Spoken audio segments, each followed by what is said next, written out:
ایک مرتبہ لاہور کا ایک نوجوان میرے پاس آیا. اب اس کی شادی 1-2 مہینے پہلے ہوئی تھی اور شادی کے چند ہی دنوں بعد یہ سلسلے میں داخل ہو گیا, بیعت ہو گیا.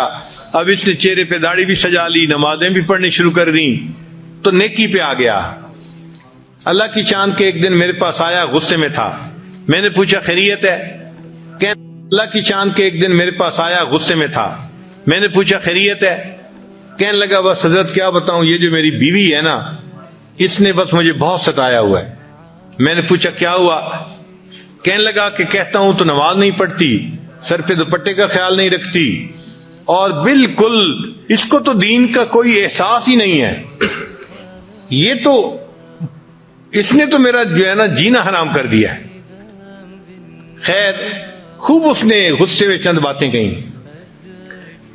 تو جب اس نے غصے میں باتیں کر لیں تو پھر میں نے اس سے پوچھا کہ اچھا یہ بتاؤ کہ جب شادی ہوئی تھی اس وقت آپ دیندار اسی طرح تھے جیسے آج ہیں, یا آپ بھی اسی طرح کے تھے؟ کہتے نہیں جی, اس وقت تو میں بھی نمازیں نہیں پڑھتا تھا. اصل میں شروع میں دونوں ایک ہی جیسے تھے اور آپس میں پسند کی شادی تھی یہ. تو میں نے کہا کہ بھائی آپ بھی اسی جیسے تھے اور آپ بھی نمازیں نہیں پڑھتے تھے, تو آپ نے ایسی ہی بیوی پسند کی, تو بیوی تو وہی ہے نا, کوئی بدلی تو نہیں ہے. مگر فرق یہ پڑا کہ آپ نے اس مجلس میں آنا شروع کیا اور آپ نے دین کی باتیں سنی تو آپ نے دین کو قبول کر لیا اور اب آپ کی زندگی نیکی دین والی بن گئی ہے. کہنے لگے ہاں یہ بات تو ٹھیک ہے. میں نے کہا یہ بتائیں کہ آپ کی بیوی نے کتنی نصیحتوں کی محفل اٹینڈ کی ہے؟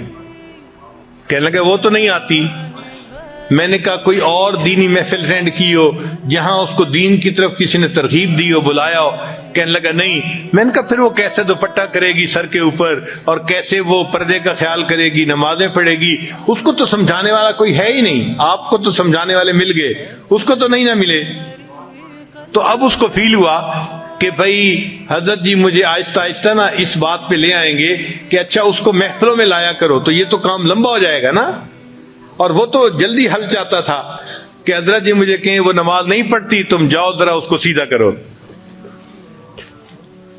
خیر جب میں نے دیکھا کہ بھائی یہ خاموش تو ہو گیا ہے لیکن اس کے دل سے ابھی غصہ ختم نہیں ہوا, تو پھر میں نے اس سے بات کی. میں نے کہا دیکھیں آپ ہر سنت پہ اب عمل کرنے لگ گئے ہیں نا؟ کہنے لگا جی میری کوشش ہوتی ہے ہر بڑی اور ہر چھوٹی سنت کے اوپر عمل کروں, میری پوری زندگی سنت کے مطابق ہو جائے, اور آپ بھی یہی تلقین کرتے ہیں. میں نے کہا اچھا میں آج آپ کو ایک سنت بتاتا ہوں, آپ اس کے اوپر عمل کریں. کہنے لگا جی.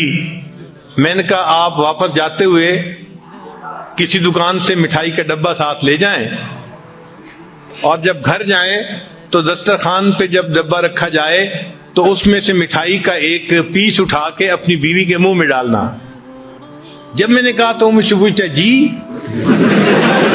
میں نے کہا بھائی میں فارسی نہیں بول رہا, میں آپ کی زبان میں ہی آپ سے گفتگو کر رہا ہوں کہ آپ ایک مٹھائی کا ڈبہ لے کے جائیں اور بیوی کو ہدیہ دیں, اور جب دسترخوان پہ وہ ڈبہ رکھا جائے تو اس میں سے ایک پیس اٹھا کے تو اپنی بیوی کو مٹھائی کھلائیں. جب میں نے کلیئر لفظوں میں پھر کہا پھر اس کو بات سمجھ میں آئی. کہنے لگا جی بہت اچھا. خیر وہ بندہ چلا گیا. اللہ کی شان کے چند دنوں کے بعد وہ آیا اور اس کی آنکھوں سے آنسو تھمتے نہیں تھے. میں نے پوچھا کیا ہوا؟ کہنے لگا حضرت خوشی کے آنسو ہیں. میں نے پوچھا کس خوشی کے؟ کہنے لگا کہ میں جاتے ہوئے مٹھائی کا ڈبہ لے کے گیا اور گھر والوں نے پوچھا, بیوی نے کہ یہ کیا لائے؟ تو میں نے کہا میں آپ کے لیے گفٹ لے کے آیا ہوں. تو بڑی حیران ہوئی, اچھا آپ میرے لیے گفٹ لے کے آئے ہیں؟ میں نے کہا ہاں. تھوڑی دیر کے بعد پھر کھانے کا وقت آیا تو کھانے کے دسترخوان پر کھانا لگ گیا اور وہ مٹھائی کا ڈبہ بھی وہیں تھا. کہنے لگے میں نے آپ کی جو ہے وہ نصیحت کے مطابق مٹھائی کا ایک پیس اٹھایا اور ایک گلاب جامن میں نے اپنی بیوی کے طرف کیا, تو وہ میری طرف دیکھنے لگی کہ کیا مطلب ہے. میں نے کہا کہ یہ میں تمہیں خود اپنے ہاتھوں سے کھلانا چاہتا ہوں. کہنے لگی وہ حیران. خیر اس نے وہ گلاب جامن تو کھا لیا. پھر اس کے بعد تھوڑی دیر وہ سر جھکا کے بیٹھی رہی, کچھ سوچتی رہی. پھر مجھے کہنے لگی آپ نے آج ایسا کیوں کیا ہے, پہلے تو کبھی نہیں کیا.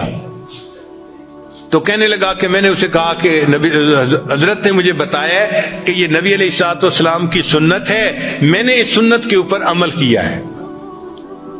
کہنے لگا جب میں نے یہ بات بتائی میری بیوی کی آنکھوں میں سے آنسو ٹپک پڑے اور وہ کہنے لگی اچھا یہ نبی علیہ السلام کی سنت تھی؟ میں نے کہا ہاں۔ تو کہنے لگی اچھا کیا میں بھی اور سنتوں پہ عمل کر سکتی ہوں؟ تو میں نے کہا ہاں کر سکتی ہو۔ تو کہنے لگے وہیں بیٹھے ہوئے میری بیوی نے وعدہ کیا کہ میں آج کے بعد نمازیں بھی پڑھوں گی اور پردہ بھی کروں گی اور شریعت کے اوپر مکمل پابندی کر کے سنتوں والی زندگی میں بھی اختیار کروں گی۔ نبی علیہ الصلوۃ والسلام کی ایک سنت نے پورے گھر کے ماحول کو بدل کے رکھ دیا اور وہ بچی نیک بن گئی اور بعد میں وہ بچی عالمہ بھی بن گئی۔ تو گھر کے اندر نیکی کا ماحول رکھنا، نیکی کی تلقین کرتے رہنا، یہ خاوند کی ذمہ داری ہوتی ہے۔